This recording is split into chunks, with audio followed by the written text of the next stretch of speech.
Okay, let's start. Good morning to everyone in New York City, as well as our audience tuning in from Florida and the West Coast. And a very good afternoon to those of you joining us from overseas. I see we have audience here from Israel, from Europe, from Singapore. So thank you all for joining in. Welcome to our third State of the City panel. This time our discussion is about navigating through COVID-19 with top New York City brokers. By way of introduction, and for those of you in the audience who are not familiar with me or my firm, my name is Shlomi Reuveni. I am the owner of Reuveni Real Estate. We are a privately held and operated real estate brokerage in Manhattan. Our firm specializes in research, design, marketing, and sales of residential new development projects. I've been involved with New York City real estate for the past 34 years, and I consider myself a proud New Yorker and a proud real estate broker. While we provide expert services for the full spectrum of new development process, usually from site acquisition through architecture and design, marketing and sellout, at heart, I am and always have been a salesman, a macher, a rainmaker, a broker, just like our panelists. And a mensch. I host these State of the City panels because I love giving back to the brokerage community. I bring together top minds in our industry for informative discussions and analysis of our market. My approach is straightforward and transparent, with the avoidance of what I call applying lipstick to our discussions. I truly look forward to today's event and to having an informative discussion with our expert panel. Before I introduce the panelists, I just want to acknowledge the hardship and sadness that our city and country have been experiencing recently, and to acknowledge those most vulnerable among us, minorities and indigenous communities who are affected by COVID-19 events the most. The national and local economic meltdown with our industry is experiencing is also affecting many among us who are less fortunate, and it's creating substantial hardships for small businesses, to our communities, and to our people. It seems like COVID-19 came out of nowhere like a huge tidal wave, sweeping our lives and businesses in its destructive path and affecting us in so many painful ways. The unimaginable loss of life in New York City, the US, and around the world is simply heartbreaking. We hope that a cure and a vaccine are found soon so the pain is lessened and eventually stopped, so we can all get back to our lives. Thank you. Now I'd like to introduce our panelists, and I'm going to start from the top and go clockwise. Kathy Franklin, Senior Global Real Estate Advisor and Real Estate Salesperson at the Corcoran Group. Kathy is a 28-year real estate veteran and one of Manhattan's top superstars. For 2019, Kathy and her team were Corcoran's #1 sales team of the year nationwide. And get this, with over $500 million in sales. What is that, like $500 million? That's crazy numbers. The Wall Street Journal and Real Trends ranked Kathy for 2019 as the #2 broker nationally and in New York City. To her right is Adam Modlin, founder and CEO of the Modlin Group. Adam started Modlin Group out of his Upper East Side apartment in 1999. Modlin Group is well recognized as a leading bespoke boutique real estate agency in New York City. He is known for representing clients in private equity and hedge funds, banking, real estate, entertainment, media, technology, and the sports industries. Leonard, a man that needs no introduction, chief evangelist and licensed real estate broker at Compass. Leonard made history 2 decades ago when he joined Compass, and I believe at that time it was called Urban Compass. As president, this is after 17 years in the industry as both Corcoran and Douglas Elliman, a very outspoken force in the industry and very well respected. Lauren, associate real estate broker at Douglas Elliman. Lauren has been in the real estate business for the past 26 years, achieving more than $5 billion in sales. Since 2007, Lauren has been consistently recognized by the Wall Street Journal as one of the top 50 agents in the nation and top 10 in New York City. She was awarded the #3 team at Douglas Elliman in 2019 and top individual broker, get this, for 2018, 17, 16, 13, and 10. Very, very impressive. Lisa Lipman, associate real estate broker at Brown Harris Stevens. Lisa, with a previous career as a successful lawyer, has been the #1 broker at Brown Harris Stevens for the last 4 years in a row. 2019, 18, 17, and 16. With over 23 years of real estate experience, Lisa is consistently rated as one of Manhattan's and the nation's top producing real estate professionals. Obviously, we have the Top Gun team of New York right here in front of us with incredible experience and information within them. So let's see how we can benefit from their knowledge and experience and know-how while navigating what we're experiencing right now. So let me get right to the questions.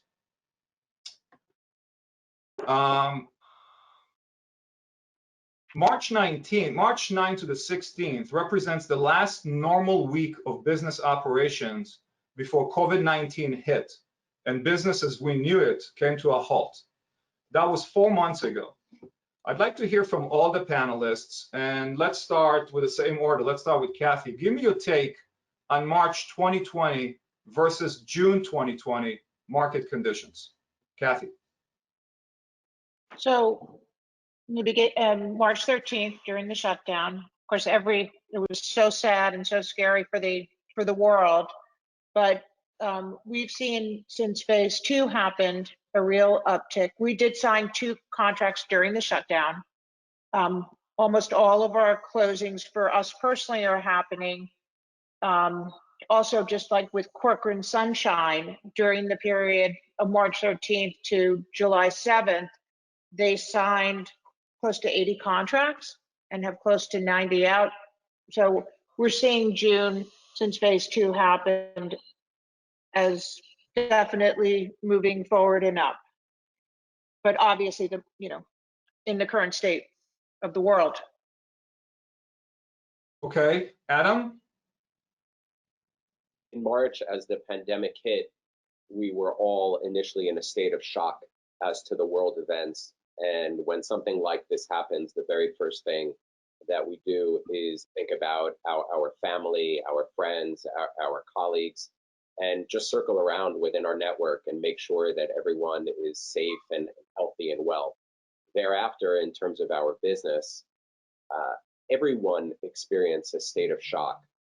Everyone that I spoke to, everyone in our firm, all the deals that we were in, everyone was unhappy. The buyers, if they were in deals, they were unhappy that they were paying too much. The sellers were unhappy that the buyers wanted to renegotiate, and the brokers and sellers were in the middle of it all. So I would say from March, the first 30, 60, 90 days into the pandemic were all spent holding hands, trying to pursue calm and be reasonable and try to get all of our clients to the closing table. At our firm, we were able to successfully, with a 100% ratio, close every deal that we had in contract. As far as now, going forward in June and July, the new topic is how do we initiate new business? Thank you. Leonard? I think when a pandemic of this proportion hits, it is akin to a mammoth fire. And the first thing anyone does when a fire breaks out is to seek safety and security. And I think that was the first primary objective of everyone, locally, nationally, and internationally. And I do think what helped was knowing that we weren't doing this alone, that this was something that everyone was experiencing at the same time, which helped just a little bit. I do think, however, that different people were impacted by this in different ways. And I think the panelists here are all very fortunate in that they have very healthy businesses. They probably have very healthy savings. And for a lot of people, this was a very, very scary time. But I think just like all fires, sooner or later the fire is put out. Right now, I would say the fire is partially put out. I don't think this fire is out. I think we still see burning embers around the city, around the state. More importantly, around the country, we do see significant upticks in breakouts of this pandemic. And I do think while New York was first with this year to really have a bad breakout, it may be the first to come out of this with a real flattening of the curve, which appears to be the case. Comparing March to June, July is a very different world because for the first time in the history of New York City, showings were ceased completely, and that makes for a very, very different landscape for doing brokerage. as much as there have been sales done remotely and virtually. I think some agents even cheated the do not show orders. I have video footage, by the way.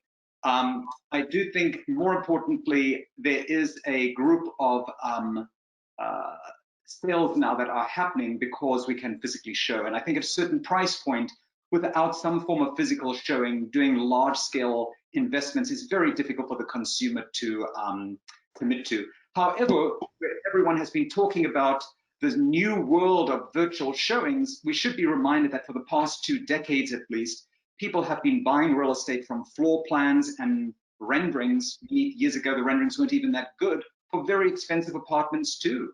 So the newness of virtual purchasing is not new. It did accelerate a little bit. And I think more importantly, from my perspective, I'm seeing a national perspective, and different things were happening in different parts of the country. You know, with Compass, we have offices in over 320 regions around the country, and we could see different things happening at different times depending on the laws. But right now, I'd say we're entering a very new phase, mostly driven by the fact that we can show. Thank you. Lauren, differences between March 2020 and, you know, right now, July? So I'm going to take a little different approach. I think this panel, you know, specializes in the high end, and we all know right now, you know, pre-war co-ops, you know, Fifth Avenue, Park Avenue, Central Park West are really dead. And I think, yes, there's a couple of new developments that are happening, you know, big ticket condos, but in general, the deals that are happening are under 2 million. So I think it's a good opportunity for newer brokers or other brokers to really shine right now, because actually the numbers are not so bad. I think you have to take a look. We all know, we read the Ulshan report, we see 4 million up, there's 2 contracts, there's 6, maybe there was max 7, but I have a couple of stats that I got that I usually don't read, but I'm just going to read a little bit. But year over to year, just at Element, I can say that we've had a 5% monthly climb. And again, they're lower priced properties, but since, you know, June, July, you know, starting in, you know, March, we've increased 5% every month. We were, I think, down 85% when COVID first hit, which was detrimental, but we have seen a climb. But I think we've seen a climb because in the lower price, people are pricing properly. And when you price properly, you see results. But I'm just going to give a couple of just, you know, we were down 44%, you know, in March, and transactions were down 50%.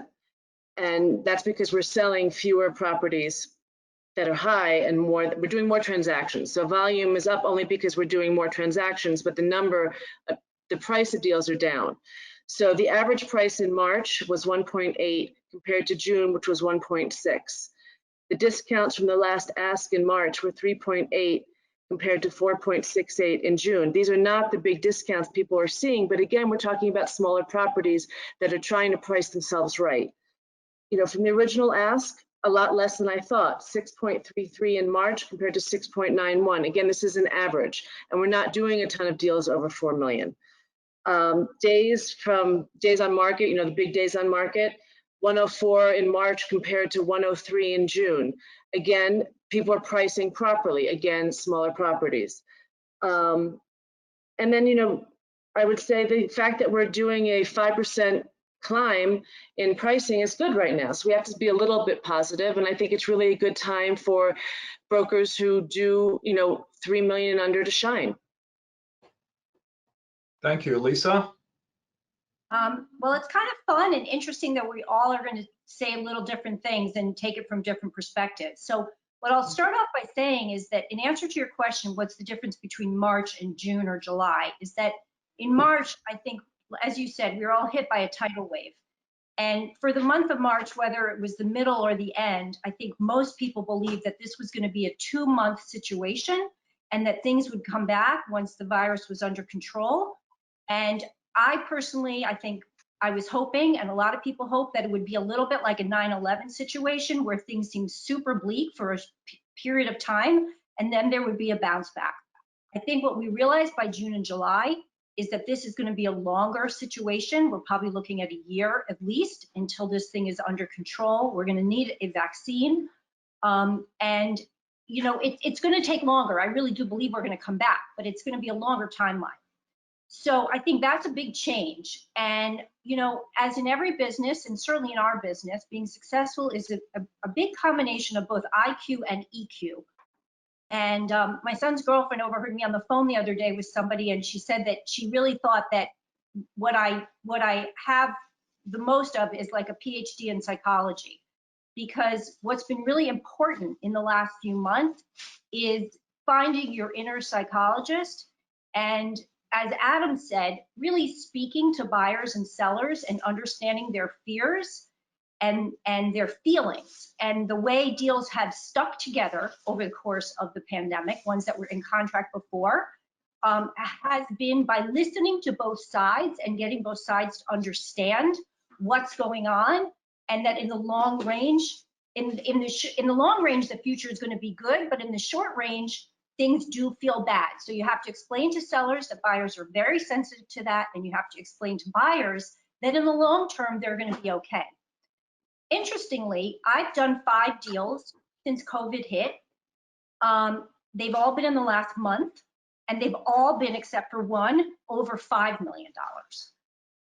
So I'm seeing something a little bit different. I'm seeing that wealthy people who want to live here are just going to go for it because they've been waiting. They feel that the opportunity is good to get what they want at perhaps a slightly lower price, and you know they just want to do it. You know, I think Lauren's right. I think it's an opportunity for people to shine. And I'm going to say what I say when I teach new brokers. You have to work really, really hard in this business. There was a false narrative that has been out there at certain really very hot times, maybe 2005 to 2007 and 2014 to 2016, that there was an easy way to make quick money. It's never really been true, and it's never going to be true. You have to work really hard. You have to work really smart. You have to dedicate your heart and your brain to it. And if you do that, I think you can do well, whether you're a new broker or a more established broker. Could I just? Sure, that's the essence of, obviously, that's the essence of every good broker. But let me ask you, because some of the numbers that we're seeing, and depends on how you dissect data, depends on what source you're looking at, depends on how you interpret data. Some of the numbers that we're seeing that are reported, right, because some deals are not reported, but overall, on average, since the drop, we're looking at 80 to 90% down from the last normal operation week in March.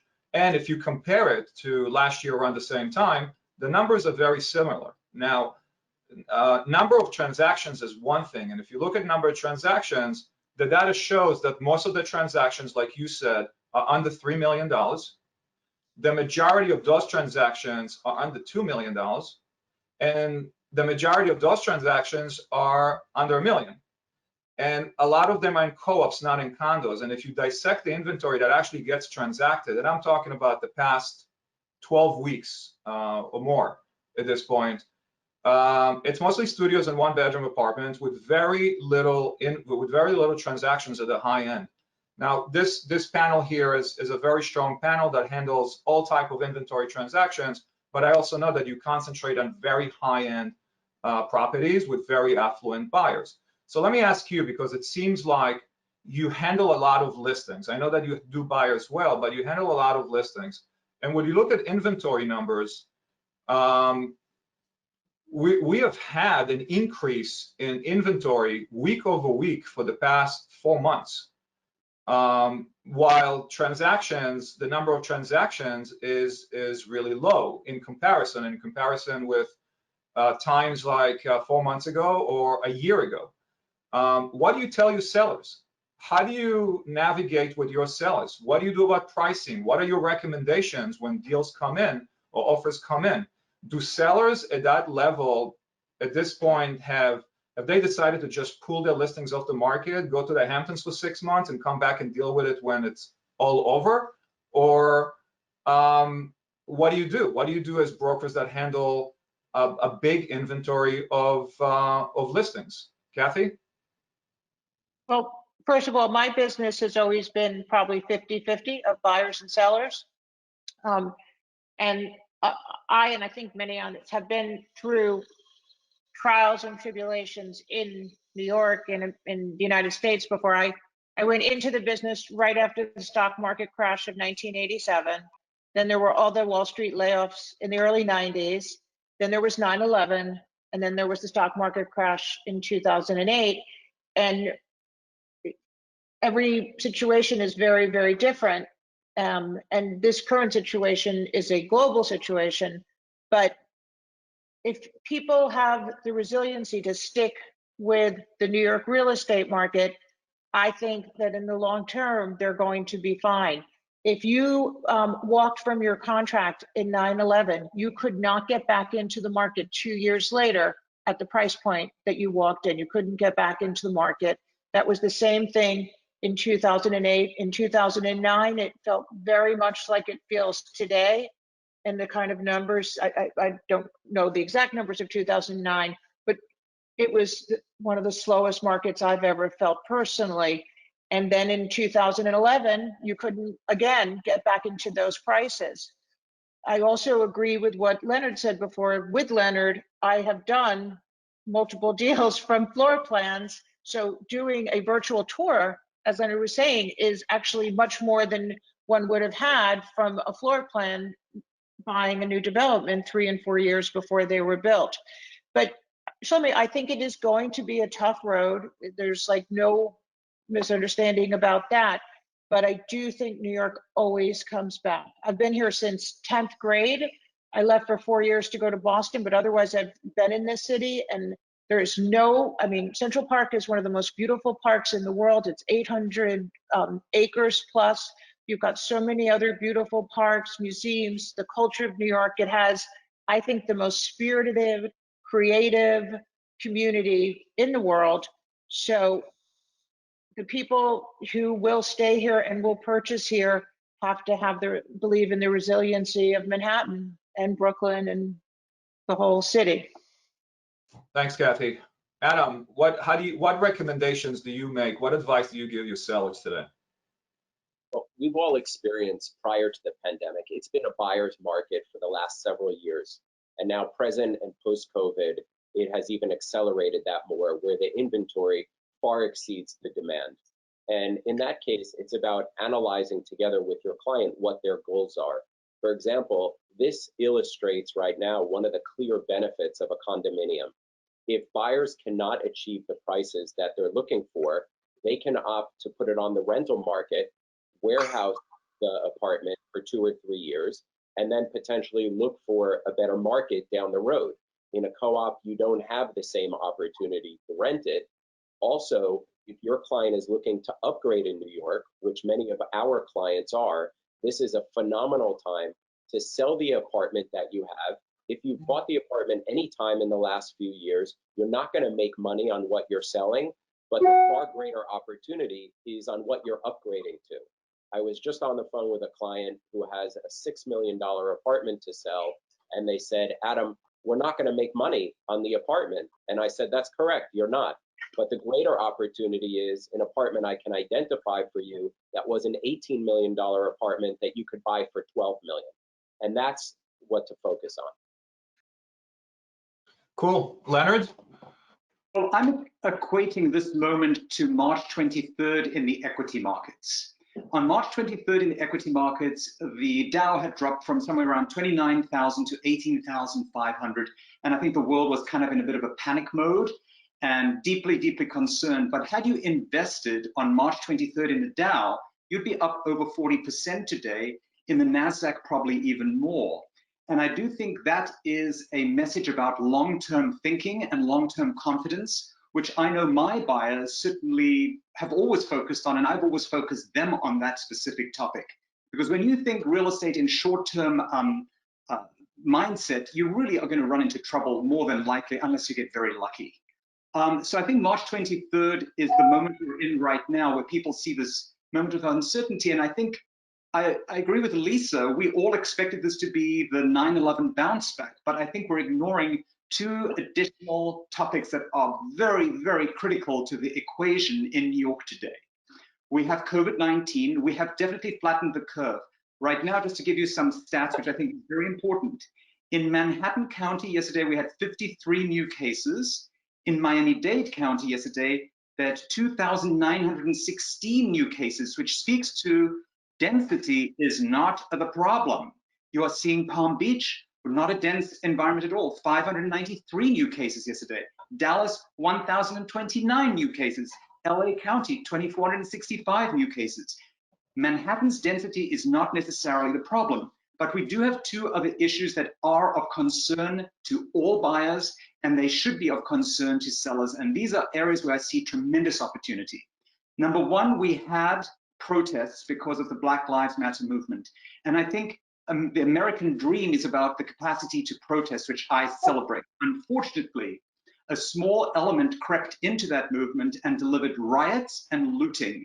That is very, very, very, very damaging to a real estate industry. We should not deny the fact that when people walk down the street and see boarded up stores, that's not encouraging for real estate. The good news is, 2 weeks ago, there were lots of boarded up stores. Today, there are far, far few boarded up stores, and those boards are coming down. So there's a trajectory of improvement.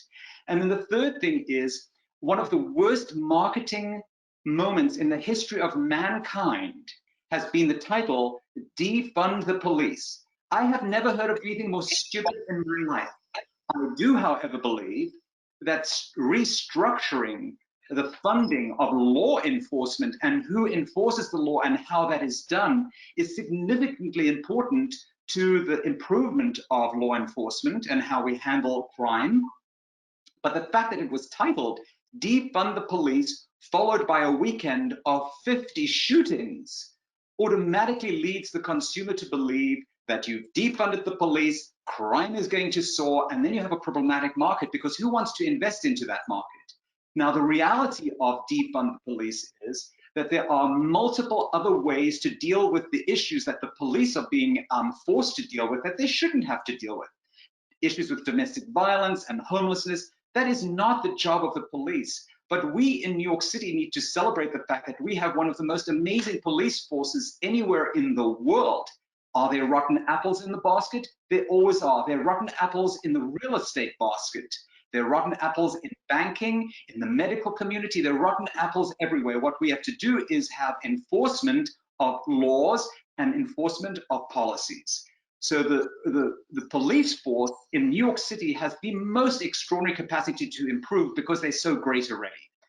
Now you take those three components, you have the pandemic, it's soaring in other parts of the country. It's an embarrassment as to how much it's soaring in other parts of the country, but maybe that's just how these pandemics work. You have the pandemic, you have riots and looting, and you have defund the police. Those are three things that are called the curse of real estate. But if you're a March 23rd thinker, you can look past all of those things and see the future, because there's one thing about New Yorkers, especially on this panel and beyond, we recognize when we need to make improvements and changes. And there's this extraordinary opportunity right now to not only correct that which is wrong, but set into place policies, procedures, and methods by which our city can improve dramatically. And I do think my message to my sellers is, maybe this is not the perfect time to sell, but each seller has a different thinking. I also work with a lot of buyers, and to understand for their sake that this is their March 23rd moment, because not only are they going to have a very solid variety of options, but they'll have low financing rates, they will have more realistic sellers, and they can take their time. That's buyer bliss. All right, so I want to touch on a few of the points that Leonard made in a while. We have a half hour for this session, and I want to be specific about the questions and answers, and I want to come back to what Leonard said. I just want to finish with inventory for a second with sellers. Lauren, what is your recommendation to your sellers right now? Should they sell? Should they hold? Should they negotiate? I'm sure that the offers that you're seeing today are aggressive offers. What should a seller do? So I spend, basically 85% of my day on the phone with sellers.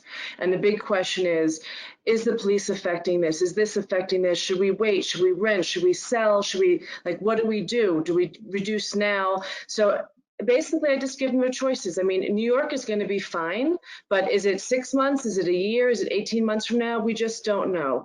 And it really depends on why they need to sell. And I say, here's your choices. We can wait now because some people think September is going to be stronger. Some people think like just reduce now because if we have a second wave and things get worse, they're going to miss the boat. You know, there's so many ways to look at it. Some people, if they can hold out and they don't need to sell, then maybe they should rent. Everyone's in a different situation. Is it an estate? Is it a divorce? Do they own two places? And really right now, if they don't really need to sell, it's probably not the time. But all I hear from my sellers is, I'm not going to give that COVID discount. So make sure they know that I'm not giving that COVID discount. So there's definitely, you know, a spread between what people are offering, what people are going to take. So I have seen, you know, 20 to 40% off discounts on the offers on some of my properties where my sellers have just been like, are they kidding? So, you know, right now the sellers are here and the buyers, I don't know if you can see me, and the buyers are here. And I think that's our biggest problem right now. So you really have to know how to handle your sellers and what's important to them. And as Adam said, people forget we were not in a great place pre-COVID. The market was already down. We were already suffering. We were already entering the new normal. And as someone from my office says, like now it's just really the wild, wild west. We don't have enough price discovery to really know where things should sell. And I think that's the biggest problem. So especially, yes, we're all doing some deals. They're not a lot, but the price discovery is what's holding people right now from making a decision. And people are afraid. Buyers are afraid because they think they're overpaying. Sellers are afraid because they think they're going to give too much. And if they hold out, you know, but some people held out pre-COVID. I'm sure now they wish they took it. So just to follow up on that, Lisa, Leonard mentioned it, and I think Lauren did, and the other panelists as well. Things pre-COVID-19 were very challenging. We saw sort of a waking up in the market, I think in March before COVID, that showed some positive signs. But for the past 24 months, we've seen things deteriorating in terms of pricing, in terms of discounts that we're giving, in terms of absorption, in terms of demand, right? And then came COVID. Now, a seller that Lauren just described wants to sell. How do I know if things are going to get worse before they get better? And what does getting worse mean before they get better? Is it 6 months? Is it 12 months? Is it a year? Why wouldn't I sell today, take my money and go to my next property or benefit from what I can get today if there is a concern that the market will get worse and it might get less later? In other words, naturally there might be a reset, right? Not as many people, and we'll get into it in a minute, not as many people may want to purchase. They might decide to rent. Incomes have definitely been affected for many, and what they will be able to afford could be different tomorrow than what it is today. We are facing very challenging conditions that could affect the market in general. So again, I know that this is very difficult when you advise your sellers, and it's very difficult to go through something like this that we've never experienced before. But what's an educated, you know, best case scenario in terms of someone like you who's been in the market for so long with the advice that you give? So, you know, I'm going to start off by saying that I think I've lost a lot of listings in my career because I'm brutally honest about what I think the value of an apartment is. And I've always felt that way. And you know, in the last few years, it's been even more important because the market has not been good and it's been going down for the last 2, maybe 3 years, if you look back, actually. So, you know, if you overprice something, you give people false expectations, everybody ends up getting disappointed and it doesn't work. I actually think that in some ways, my sellers are more understanding now than they were pre-COVID. You know, for the last 2 years, up until COVID, the hardest conversation to have with sellers has been, why is the value of my apartment going down when the stock market is so strong? And while there's a narrative in this country that the economy is good, I don't understand that.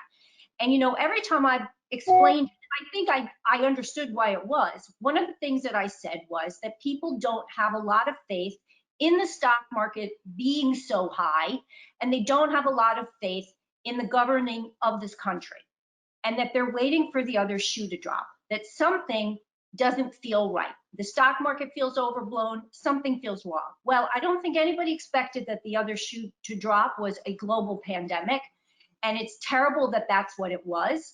I wish it was just some sort of false or bad trade deal that we made with another country that caused the stock market to become lower. That would be a lot better than a global pandemic, but it is what it is. So I'll tell you that I've had an easier time talking to my sellers now. Before, they didn't understand. My sellers are now really saying to me, Lisa, where can I sell my property? Should I sell it now? If you were me, would you do it now or would you wait? Do you think it's going to be better in 6 months? And I always answer them by saying, obviously, if I had a crystal ball, none of us would have to go to work. I'm going to tell you what my best guesstimate is. And, you know, in 2 years, I do think things will be better. Most people looking to sell don't want to wait 2 years for whatever reason. They bought something else, they need more space, they need less space, they don't want to carry it anymore. For the people who can wait, I certainly tell them that if you wait 2 years, you'll be in a better place. I really do believe that, and I believe what Kathy said, and I believe what Leonard said. The market will come back. I will tell you, I went into contract on an apartment 2 years ago. I closed in January. I was already feeling a little like I had overpaid. I certainly feel like I overpaid now, but I'm going to live in it, and it's okay because I believe in this city. I think for other people, what I tell them is if you want to sell your property, you have to be the most attractive property in your price point. You have to look the best, you have to be priced the best, and you have to let me show it. And while I agree for many years people have bought off floor plans and renderings, that was in a market that felt like if they waited, it would get away from them. Now people feel like if they wait, they will get a better deal. There's also a big difference, and this is something that Will Zeckendorf taught me many years ago. If you can show a property, then people are not satisfied with renderings and floor plans. If you can physically get into a building, they will not buy off floor plans and renderings. If you can't get in and it's a mirage, it's a dream, they will buy that way. And that's a lesson I learned in selling a pre-war conversion that was in terrible condition, and we came to market in the spring of 08, and it was very hard to show because people wanted to get in, and I technically could bring them in, but the elevator wasn't done, and the lobby wasn't done, et cetera, et cetera. So I do think that when you explain to sellers how things are, I think you need to let them know that while a great video is helpful and maybe a way to screen out somebody before a first showing, if people can see something, they're going to want to see it. And the only way they're going to buy off a video is if they think they're getting a rock bottom price.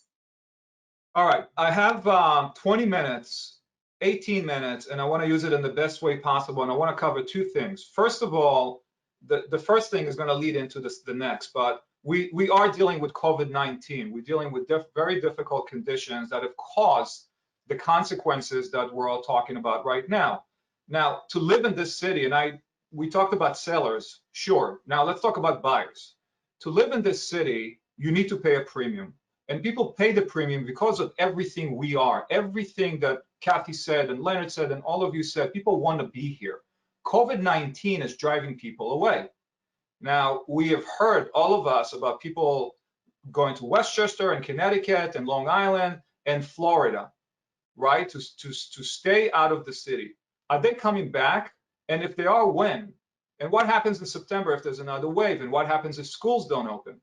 If people don't come back into the city, this is our bread and butter. If we can't sell to clients, what are we going to do, right? So what's the future as far as the short term? And define short term for me, and do me a favor, just take like a minute and a half and answer this if you can. And then I'm going to jump into the next subject, which is I'm getting a lot of questions from the audience, a lot about this, and I really want to discuss it.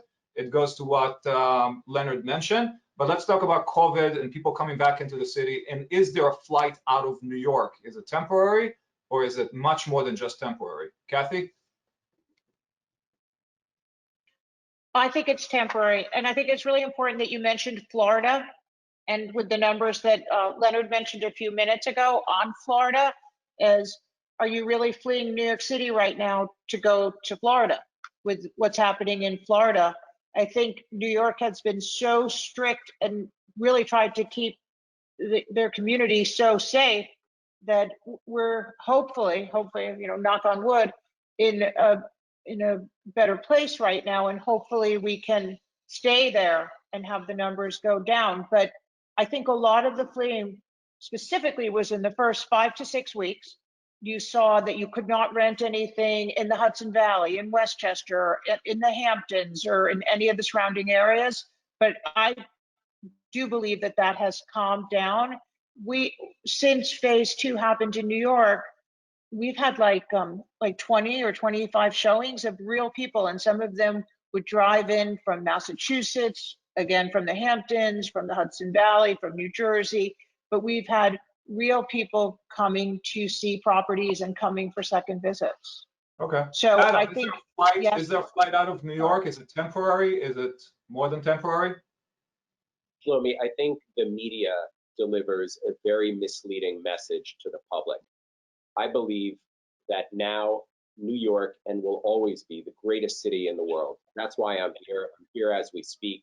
I'm in New York. I have meetings all day today and yesterday, and I will continue to be here in New York.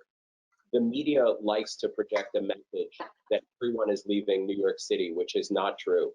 They're delivering a message that people are going to the Hamptons, to Westchester, to Miami. That's true, but that's also true every year. Every year, the people who are leaving, they go. Why? Because they have more than one home. They're not leaving the city. They're going to other homes that they either rent or have. And yes, this has accelerated over COVID, but they'll all be returning back. So this is not a new theme, and it's just something that the media has portrayed, and it's delivering a negative message. Leonard? Look, I think there are 3 considerations right now that we have to weigh in. Number one, is this a fresh wounds market from the rioting, the defunding the police, the pandemic, etc., and it just comes back post July 4th? Or, just like everyone says, people have gone to their second homes or third homes in the Hamptons and Westchester and Florida, and they come back after Labor Day? Or will the election be so horrible and so divisive that people want to see the tail end of that before they make big monetary commitments? We don't know that yet, but one thing, I'm going to make a prediction today. I don't see a vaccine or a cure for COVID within the next 6 months. Hopefully that's the case, but what I am certain of, I'm certain that we will see treatments emerge that could prevent hospitalization and death. And when that happens, you're in a completely different world. It's an entirely new world. And just to give you another statistic, yesterday in Westchester County, which is about 600,000 people less than Manhattan County, they had almost the exact same number of new cases, very low, but the exact same kind of new cases. So the myth about urban density is very much negated by that. It is even further negated when you look at cities like Hong Kong, if you look at Singapore, if you look at Monaco, where people live on top of one another. Urban density is not the problem. What is the problem is an extraordinary, unbelievable, cataclysmic failure of government on local, national, and federal level. What has happened here is such a failure of our tax dollars that is where I think we need to look further. I do think other countries, though, were more prepared because they have been beaten up in the past by prior pandemics that did not impact us as poorly. But if this is not the lesson to teach us how to address a pandemic of the future, then we only have ourselves to blame. Lauren, flight out of New York, yes, no, is it temporary? I mean, New Yorkers have short-term memories, and just like 2008 and 9/11 and Sandy, they all came back. This is a little different. It's global. It's a little bit of a fear. I think that once we get word of treatment or vaccine, everyone's coming back. But right now, if you have a second home, you're going to go to it. If you can afford a second home, you're going to buy it. Why not? I mean, it's a great time to be out, to relax a little bit. You know, most people are working from their homes. I think that the schools is a big issue. I think most people are waiting, at least my sellers are waiting to see if schools are opening. And right now, a lot of the schools are either deferred till January, they're doing like 3 days a week, or they're doing online. And that's making decisions short term for people, where people are putting their kids into schools, maybe in Greenwich, maybe in Colorado, maybe in the Hamptons. But it's all a pause. I mean, these people are going to come back. So whether it's 6 months, a year and a half, or as Lisa said, possibly 2, they're all coming back. We just have to figure out how to wait out this time, just like we did before, and we'll start transacting again. Lisa, you agree? I do. I always go back to, this is the greatest city in the world, and nobody lives in this city because it's an easy place to live. It's not an easy place to live. It's expensive, it's crowded, it can be dirty. But it's the most exciting and wonderful place to live. And I actually think that New York has proven itself to be as wonderful and amazing as it is, by the fact that people have been so careful about social distancing and wearing masks. There's no other place in the country.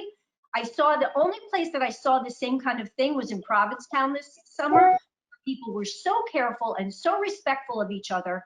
And I think, Palm Beach is a great example. I was there in February, just as there was a lot of talk about what was going on. And one of the brokers I met with was saying that how Palm Beach is the safest place in the country because they were making Chinese people leave the town. And that the police were actually escorting the Chinese people out of the town because of the fear of COVID.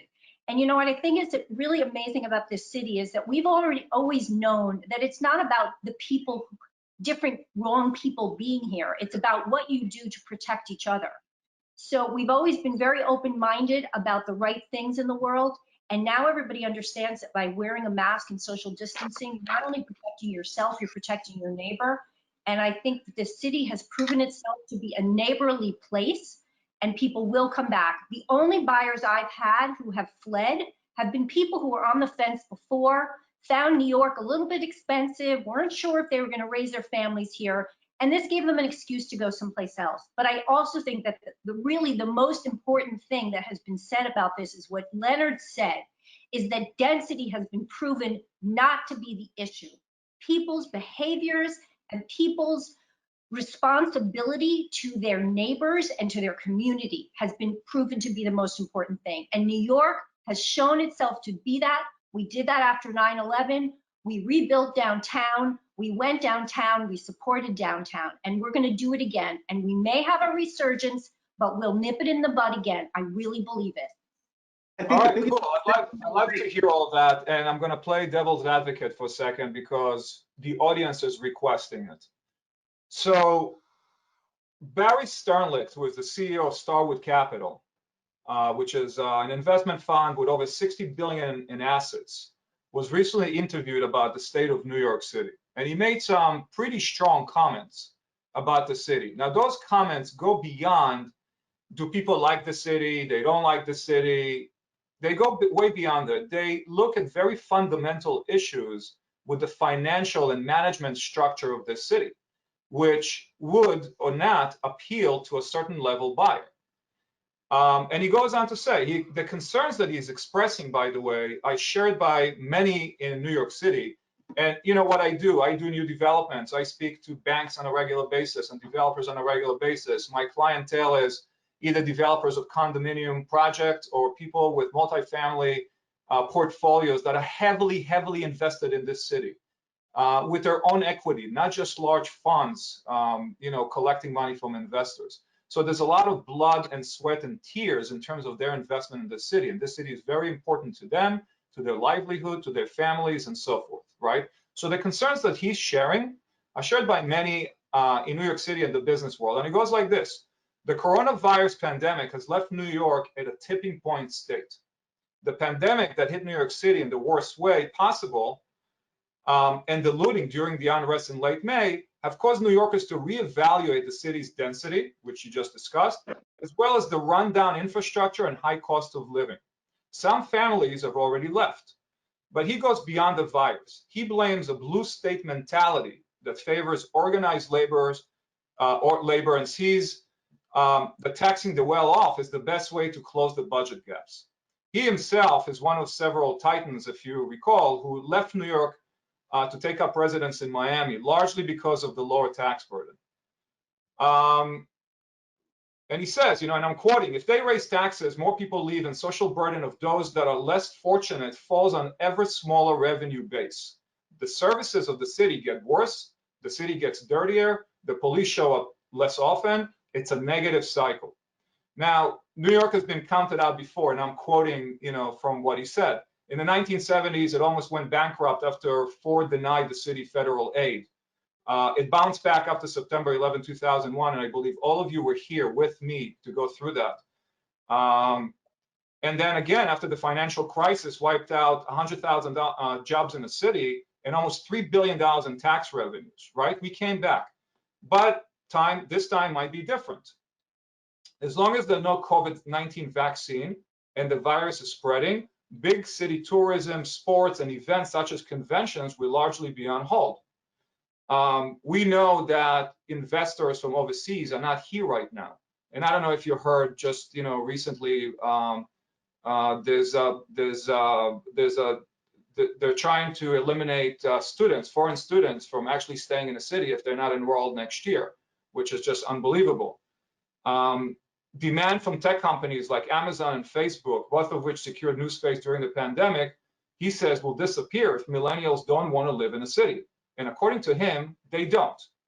According to Cushman and Wakefield, back to 1990, Manhattan rents haven't fallen by more than 20% in a single year. Rents could drop 25% in New York, office rents, and expenses could go up 25%, which basically means that it's a 40% drop in rents. If that happens and jobs move elsewhere, the residential market will collapse too. We cannot escape that. That will affect us. So landlords are desperate to retain tenants, and they're giving them big concessions. That's where the negative cycle kicks in. New York's income base erodes, and strains on social programs and infrastructure intensify, and the quality of life deteriorates, and more wealthy residents, the people that we sell to every day and we depend on, right, for absorption, will leave. That's the issue that he sees. Now, can we make New York, according to him, miserable for the affluent and expect it to be successful for everyone? He says there are other places in the country that are incredible places that possibly these people will move out to. And then what happens to all these transactions, all these, all this great activity that we're talking about in terms of selling apartments in New York? Now, is that a concern? Is what he's saying is a concern? This is coming directly from him. And I'm getting a lot of remarks here from our audience that basically, is a concern as well to them. Everything he's talking about will, if this happens, if this theory actually takes place, will affect us, our livelihood, our city, our buyers. Leonard. So Barry Sternlicht happens to be my neighbor in the building, and I see him in New York a lot. And I'm sure Barry would love to buy that are some semi-deflated in value. I know he likes buying a bargain. But I do agree with some of his comments, by the way. I do think one has to be careful that you don't allow this to spiral. In many ways, it makes me want to run for mayor, because I do think leadership is what the city is most sorely lacking right now. I think the city has a mayor who at times does good things, but so often does things that are just so baffling. I think the state also does things and is kind of cornered into certain policies that are also baffling. But I think people make an enormous mistake when they compare New York to cities like Miami, Chicago, Los Angeles, San Francisco, all amazing cities, Nashville, Dallas, Houston. I love these cities. I've traveled to all of them. These are incredible cities.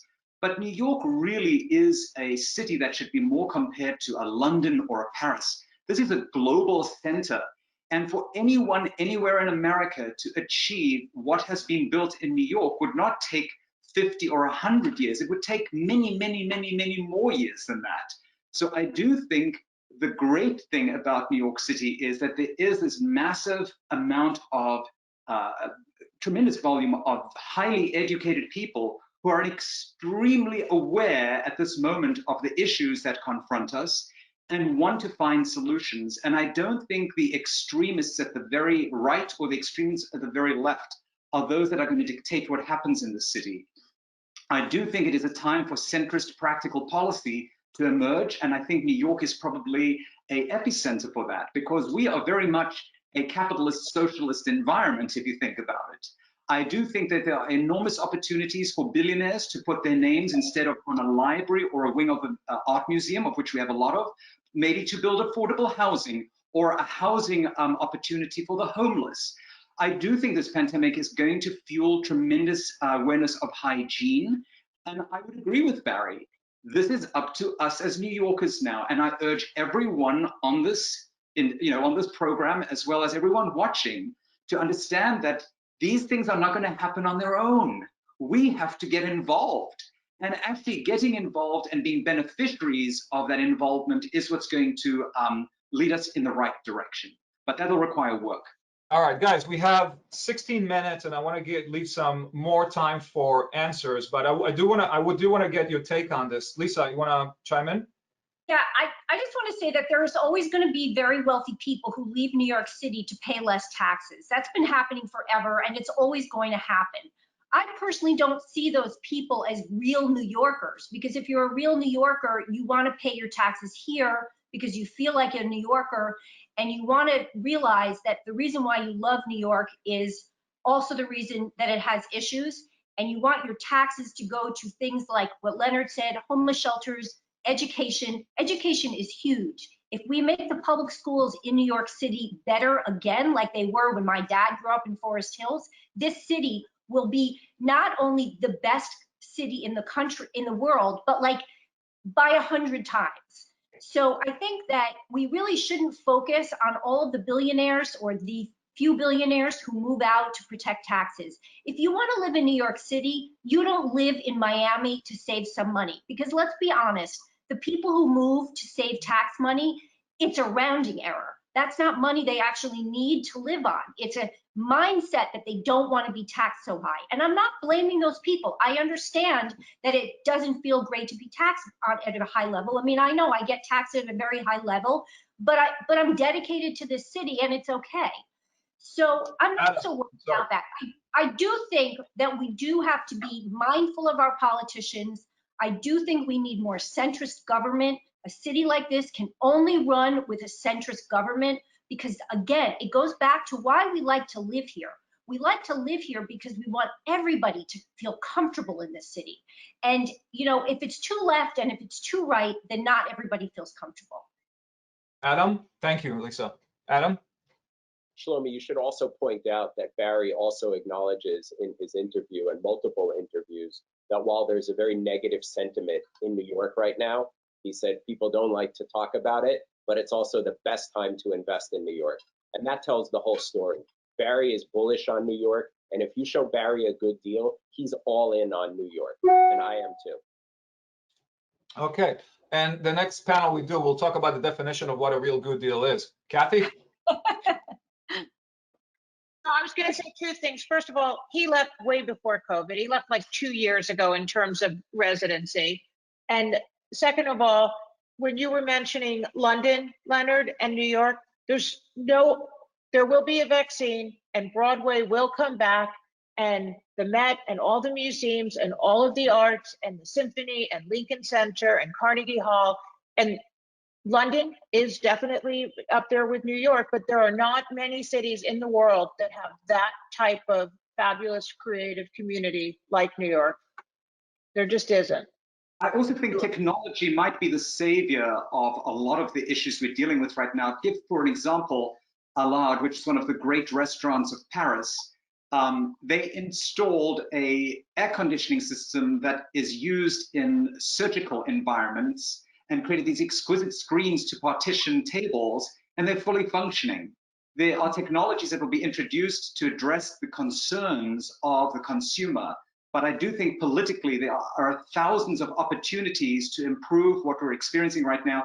COVID was especially bad in certain parts of the city, mostly not because, I mean, race definitely, but the race thing really goes down to income inequality.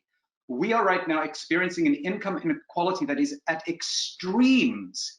And some of it has to do with the owners of massive corporations being worth hundreds of billions of dollars, while 50% of their employees are being subsidized by us taxpayers. I also think lumping the wealthy all under one umbrella is extremely unfair. There certainly are very wealthy people who do everything they can not to pay their fair share of taxes, whatever fair share means. And often they're paying 5 and 10% taxes. What that basically means is that the other wealthy people are not only ostracized for being the bad wealthy people, but they have to pay more taxes to pick up the tab. So I do think the very wealthy people that skirt their tax responsibilities are a minority. They're very vocal about it. But I believe that with good government, good governance, and I do think one of the areas we really have to focus on is The income disparity will always exist, but its extremes right now are insane and they're unsustainable. And by the way, the consequences of them are what we're witnessing right now. They're much, much, much more expensive than addressing them up front.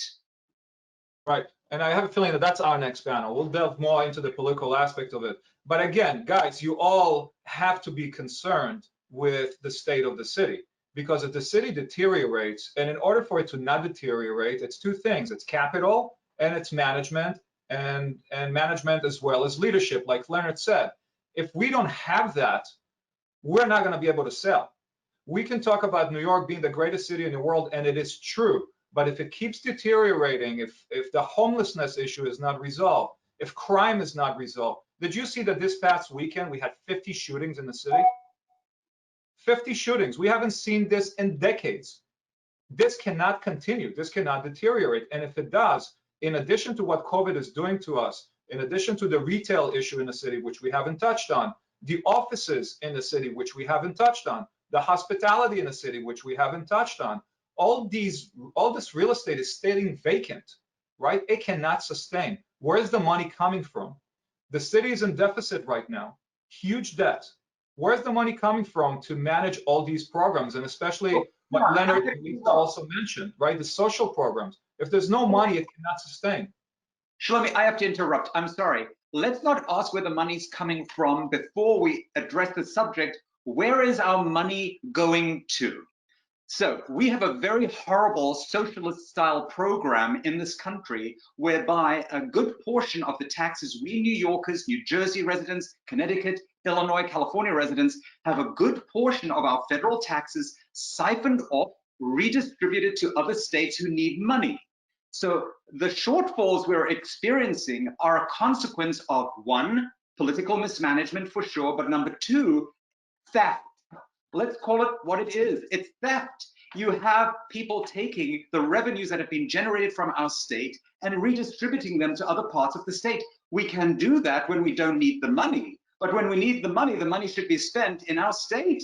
So instead of the state government and the city government going after those bad rich people, why don't they go after the federal government that's taking $10, $15 billion a year? That's dollars. What they're going after is pennies. Let's go after the dollars instead of the pennies. Let's be smart for once. I have a question. Sorry, Adam, did you want to say something? No. Okay, I thought you. Well, let me ask you. You're talking about a lot of issues and a lot of challenges. Is it all gloom and doom? Is there a silver? Shlomi, you have a lot of. Oh, everybody does. Can you hear me okay? Now I can. Is there a silver lining in all this?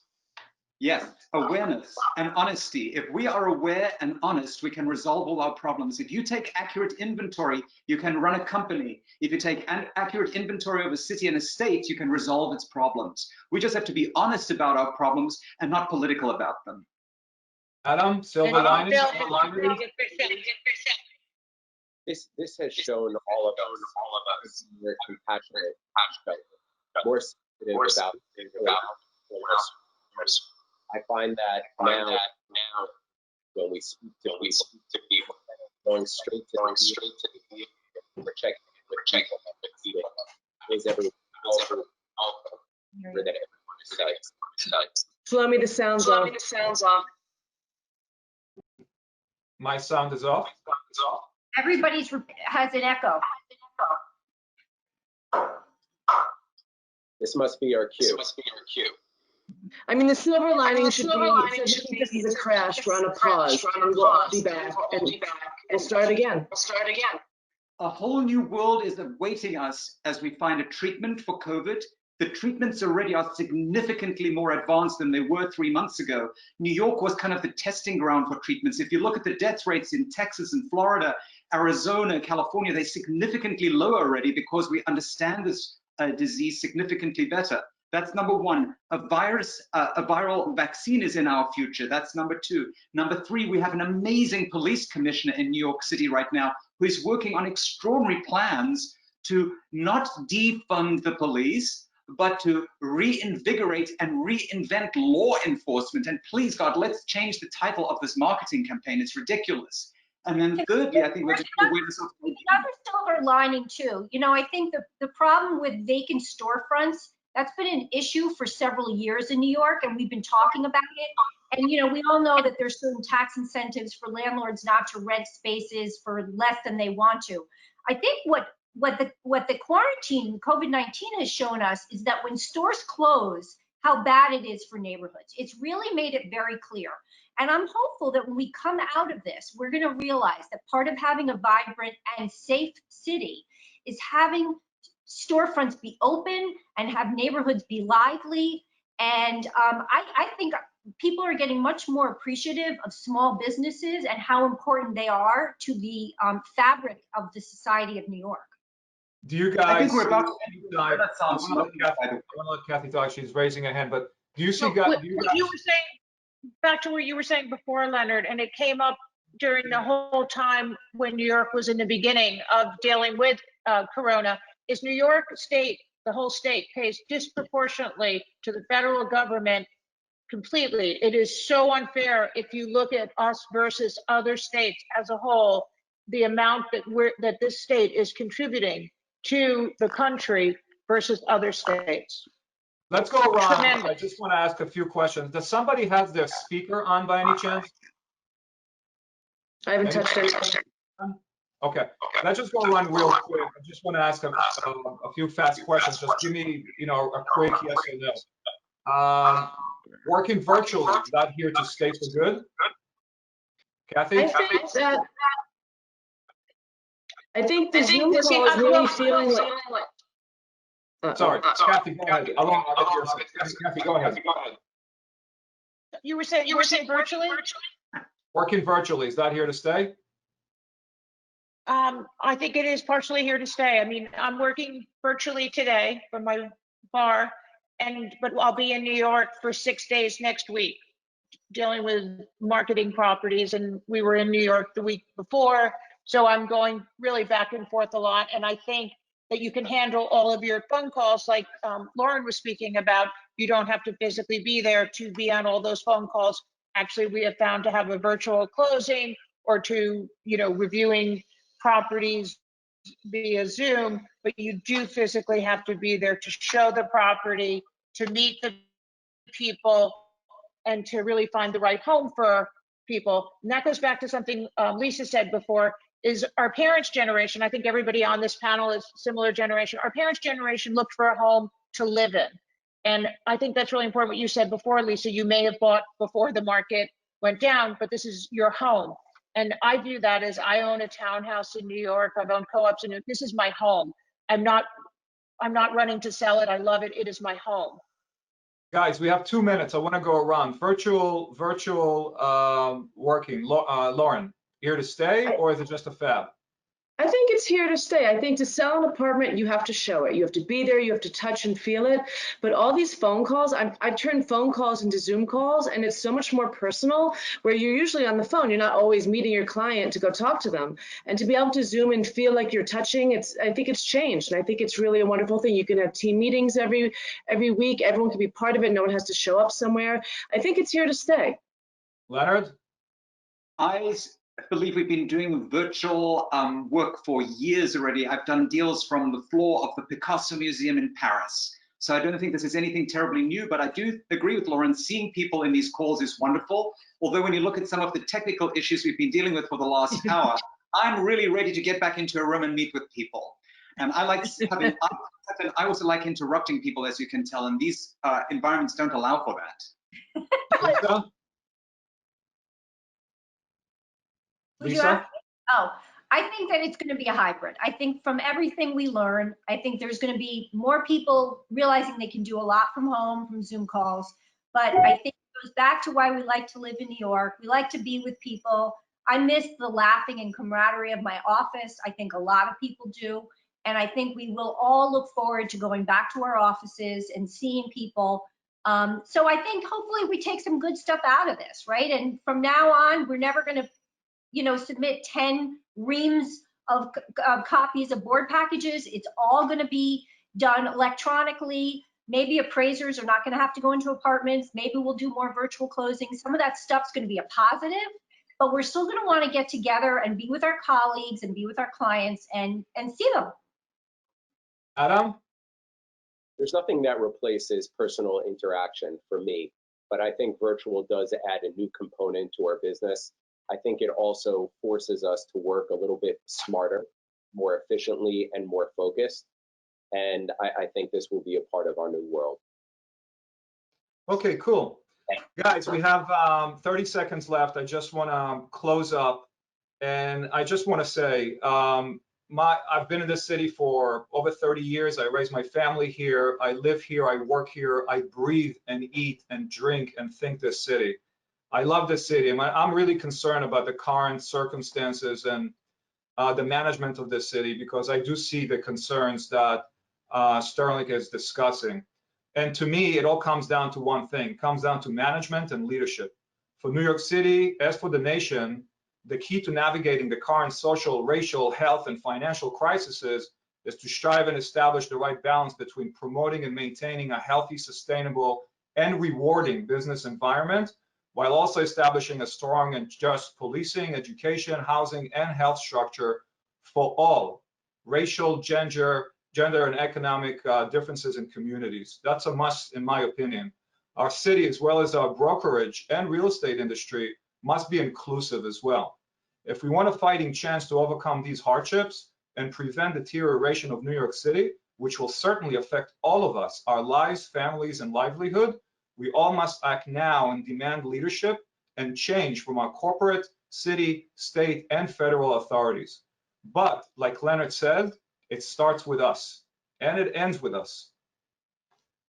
I want to end this session. I want to thank my panel. Thank you so much for being on here. I'm really appreciative of your presence and your contribution to the brokerage community. I want to thank our audience and wish everybody a great day and a great upcoming weekend. Take care of yourselves and stay safe. Thank you for having us, Shlomi. Thanks, Thank Shlomi. you. Thank you. Thank you, everybody. Stay safe.